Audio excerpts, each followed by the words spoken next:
Editor Naveen Nooli, ఇంకా fight master, stunt కోరియోగ్రాఫర్గా అనుకోవచ్చు మనం. ఈ కుస్తీలు, ఈ రెజ్లింగ్లు వీటిని మీకు స్పెషల్గా శ్యామ్ కౌశల్ గారు అండి, విక్కీ కౌశల్ గారు.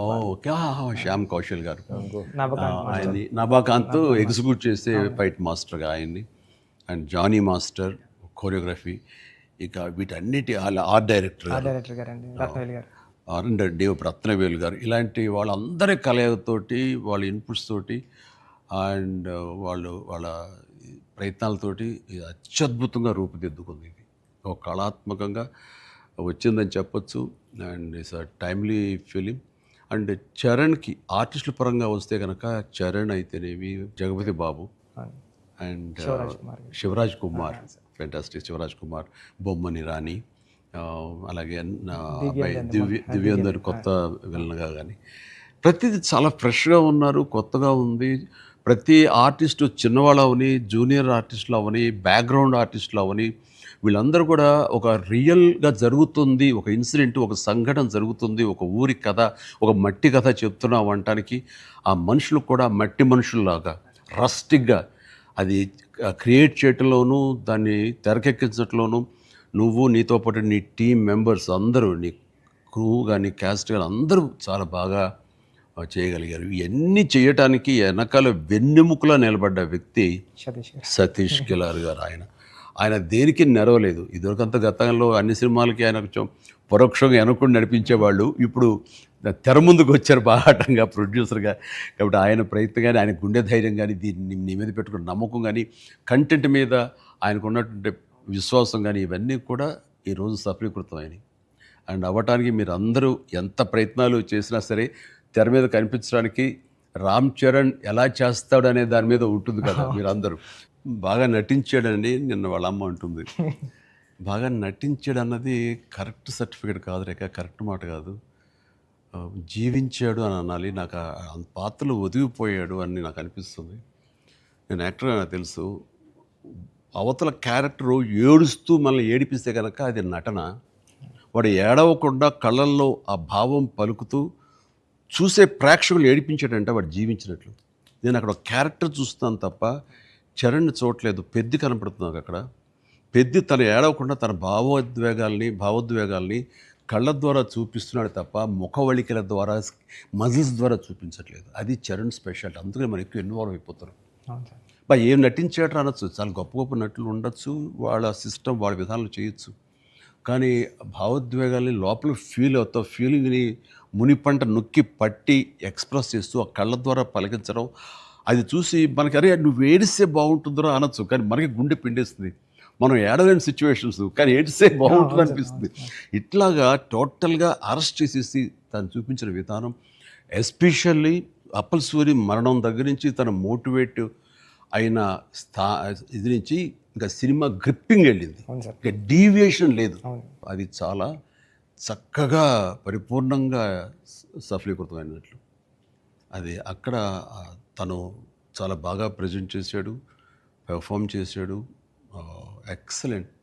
వాడు నా బిడ్డ కాబట్టి ఇంకా ఎక్కువగా చెప్పాలని అనిపించిన కొంచెం అణుచుకుంటూ మాటలు వెతుక్కుంటూ పొందిగ్గా మాట్లాడుతాను. కానీ అది నీలాంటి చూశాడు కాబట్టి నువ్వు చెప్పాలి సార్. మీరు మాట్లాడగలదు సార్, ఎందుకంటే సార్ ప్రపంచం అంతా మాట్లాడుతుంది sir Charan sir performance. Peddi అంటే చరణ్ సార్ అంటే పెద్ది. ఎందుకంటే సార్ ఈరోజు అందరూ ముక్త కంఠంతో అనేది ఒకటి సార్. ఏంటంటే ఏం పెర్ఫామ్ చేశారు అందరూ చిరంజీవి అంటున్నారు సార్. చిరంజీవి అండి సార్. హాస్పిటల్ సీన్లో చరణ్ సార్ పర్ఫార్మెన్స్ అంటే మీరు అన్నారు చూసారా, అంటే ఆయన ఫేస్లో బాధ ఉంటుందండి, కానీ మనకి ఆడియన్కి మాత్రం గుండె మెలిపెట్టేసినట్టు. నేను చరణ్ గారు అందరూ మనం ఐమాక్స్కి వెళ్ళాం సార్. ఐమాక్స్కి వెళ్తే మొత్తం థియేటర్లో సీట్లో ఉన్న వాళ్ళందరూ బ్యాగ్ తిరిగి ఇలా బెండ్ చేసి నీస్ మీద అన్నా నీకు నేషనల్ అవార్డు అన్నా అని అరిసారండి. ఈ ఇంట్లో చరణ్ గారి పెర్ఫార్మెన్స్కి నేషనల్ అవార్డు వచ్చంటే నాకు అంతకన్నా హ్యాపీ ఉంటుంది సార్. అంతకు మించిన సంతృప్తి ఇచ్చేసాడు. ఒక తండ్రిగా, ఒక నటుడిగా అంటే మళ్ళీ సీనియర్గా, తోటి నటుడుగా,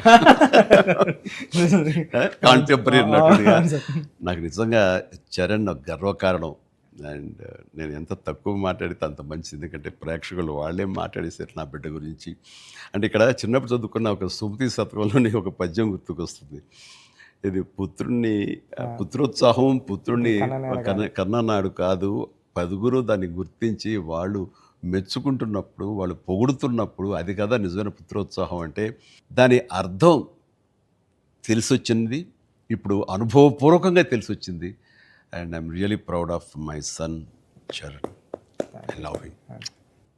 అండ్ దెన్ ఇక అదర్ క్యారెక్టర్స్ మీరు కన్సిడర్ చేసింది కానీ అది కానీ అప్పల్ సూరి క్యారెక్టర్ జగపతి బాబు టోటల్గా ట్రాన్స్ఫార్మ్ అయిపోయాడు. జగపతి బాబు అని తెలుసుకోవడానికి అతని కళ్ళు, ఆ తర్వాత అతని వాయిస్ వింటే కానీ అర్థం కాదు. అఫ్కోర్స్ మీ ఇంటర్వ్యూల ద్వారా నాకు తెలిసిపోయింది కాబట్టి, గెటప్ చూశాను కాబట్టి అయింది. కానీ నిజంగా ఎవరైనా కొంచెం కొత్త వాళ్ళు చూస్తుంటే కనుక అతను గుర్తుపట్టలేనంతగా ట్రాన్స్ఫార్మ్ అయిపోయాడు. మనకి జగపతి బాబు కనపడకుండా మీరు అప్పల సూర్యనే మీరు కనిపించేలా చేయటం అనేది మీ కాన్సెప్ట్, మీ డిజైనింగ్ అది చాలా అద్భుతంగా చేసి తను కూడా చాలా అవును సార్, మీరు అన్నట్టు ఒదిగిపోయాడు. అవునండి, మీరు అన్నట్టు అప్పల్ సూరి క్యారెక్టరే ట్రిగ్గర్ చేస్తారు సార్ కథకి. ఏ ఎమోషన్ కావాలో అప్పల్ సూరే జెండా పట్టుకొని పెద్ద చేతిలో పెడతాడండి, అక్కడ నుంచి పెద్ద తీసుకుని ట్రావెల్ అవుతాడు సార్. అది కరెక్ట్. కరెక్ట్ సార్, మీరు ఏదైతే చెప్పారో అది. అందుకే అలా సార్ అప్పల సూరి క్యారెక్టర్ అన్న డ్రైవ్ చేయబట్టే లాస్ట్లో స్టేషన్ కూడా అప్పల వాళ్ళ అయింది సార్. అది చాలా మంచి ట్రిబ్యూట్. అది అక్కడ కూడా చరణ్ పెద్ద అన్నామని అంటే పెద్ద అనేది ఆ క్యారెక్టర్ గ్రేస్, ఆ క్యారెక్టర్ ఇది చాలా బాగా. తర్వాత శివరాజ్ కుమార్ శివన్న ఆ క్యారెక్టర్ ఒప్పుకొని చేస్తాననటం అనేది ముందు అసలు first of all first success నీకు అది అదృష్టం నీకు. అంటే అంత మంచి మనిషి, అంత మంచి యాక్టర్, దాంట్లో ఒదిగిపోయి చేశాడు. చరణ్ని అదవాయించాలి, గదవాయించాలి, తిట్టాలన్నా సరే అంత స్టేజ్ ఉన్న వ్యక్తి. అతను అంటుంటే కూడా మనకి తండ్రి అంటున్న ఫీలింగే వచ్చింది కాబట్టి అది చాలా బాగుంది. అది జాహ్నవి క్యారెక్టర్, అమ్మాయి క్యారెక్టర్ వరకు, ఆ సాంగ్స్ వరకు ఎక్సలెంట్. తర్వాత ఫైట్ కంపోజిషన్స్ కానీ అవి కానీ ఎక్సలెంట్.